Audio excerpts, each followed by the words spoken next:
Okay, today I want to go over different types of real estate markets that we're in, just talking about some of the simplest forms to people can get an understanding on the different strategies that go into different markets. So the three basic markets that we normally have are a buyer's market, a seller's market, and a balanced market. So when we're talking about a buyer's market, typically what we're looking at is we're looking at inventory levels to be somewhere around six or more months of inventory on the market. I know it's a little bit different than what some of the national indicators are usually 7. I really think we're in a buyer's market if we have about 6 months worth of inventory. So simplest way to look at that is if we have 1,000 homes on the market and we have, well, let's simplify this. Let me use easy math so I can do this in my head. If we have 1,200 homes on the market, we're looking at about 200 homes selling a month, right? So it would take about 6 months for us to get through that entire inventory of anything that's on the market. So typically when we're in a buyer's market, you see buyers have more negotiating powers, right? Because homes have sat on the market longer, there's more options.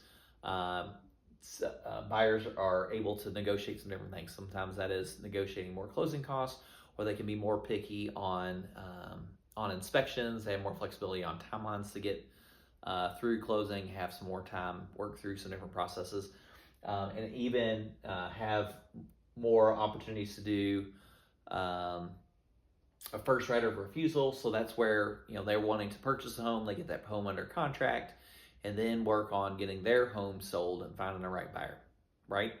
So moving on to the next one. And so if we're talking about the buyer's market, we're talking, back when everybody, kind of what we saw in the 08, 09, 2010 years when there was an influx of homes on the market, especially in that case, we had lots of foreclosures.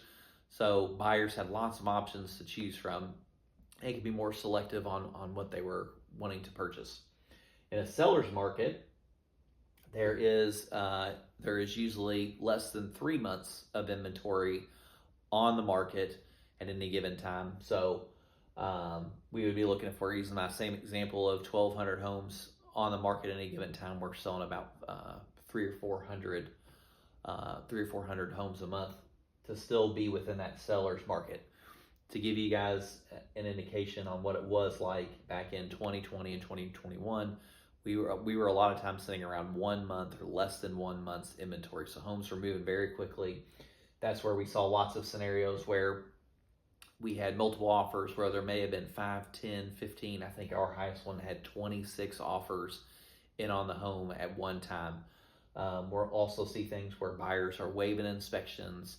They're waiving appraisals and saying if it isn't, if the property doesn't appraise for the bank, we'll make up whatever the cash difference is above and beyond that.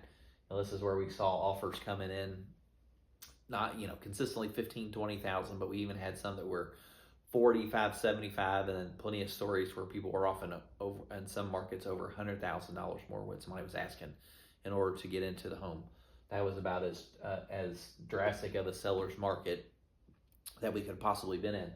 So the next one is a balanced market. So I know a lot of the national indicators are saying somewhere 5 to 7 months of inventory, but I really think it's closer to that 4 to 6 range to have a balanced market. And so that's where you're going to start seeing, homes are going to sit on the market a little bit longer. They're not taking too terribly long to sell. This goes from the strategy of, in a buyer's market, it takes you, 4, 5, 6 months maybe to find that right buyer. In this extreme seller's market that we were in the past few years, heck, they thought something was wrong if your home didn't sell in a day or over the weekend, right? So we're going to start seeing homes, and we're actually starting to see this. We're starting to see homes sit on the market a little bit longer. It may take us, 2, 4, 6 weeks to get homes under contract. That's where we're starting to see it's starting to take a little bit more time. We're also seeing an increase in inventory. So on the southern Indiana side of things, we actually just passed that 1,000 home inventory earlier I guess at the end of last week. So we're starting to see an increase in inventory. We're starting to see buyers able to negotiate some closing costs in there. They're starting to ask for a few things on inspections. Now, typically, what we're seeing, they're not able to ask for, the huge laundry list of things. But what we're seeing is that, that they're starting to be able to ask for reasonable things. Things that are, safety issues that may or may not have been addressed before, things that have a negative impact on the value of the home. So those big things are going to be, if the roof is at or near the end of its usable life, or heat and air is at or near the end of its usable life. Those are big capital expenses that buyers are starting to get sellers to be able to pay attention to. So moving to this balanced market, I think it's going to put us in a good situation, where it's not going to be, typically you don't have to go and rush to everything. It isn't like, oh, the market or the home went up on the market, 30 minutes ago, we better hurry or we're going to miss out. Typically you're going to have some more time. Now, as we're slowly working our way into this balanced market, that doesn't mean we're not going to have homes that get multiple offers or homes that sell quickly. That is certainly a very real possibility. And if you're working with your agent to stage your home correctly, pricing it right, it should still move. There are buyers out there looking for good properties that have been well taken care of. Expect that to continue to be a thing. But buyers are going to get to be a little bit more selective. They're going to have more options to choose from. So that will continue to affect how we're seeing things move in the market. And on a little bit of a side note, just to throw this out there too, from the seller's perspective in those roofs, we've actually recently had a scenario where insurance companies are going to start paying attention to age of roof, and it could drastically change homeowners insurance. The example that I can give from last week is we had homeowners insurance was quoted at $2,000 for the year, which is pretty significant. And they cited that the property needed a new roof, or it was very close to the end of its usable life.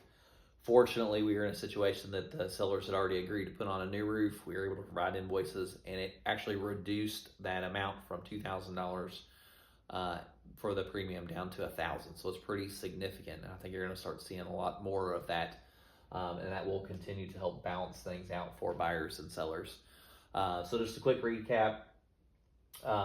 Buyer's market is typically where we've got 6 months or more of inventory. A seller's market's when we're less than 3, and a balanced market's going to be there in the middle, that 4 to 6 range. Thanks. Happy to answer any other questions you guys may have. Feel free to reach out or check out my information below.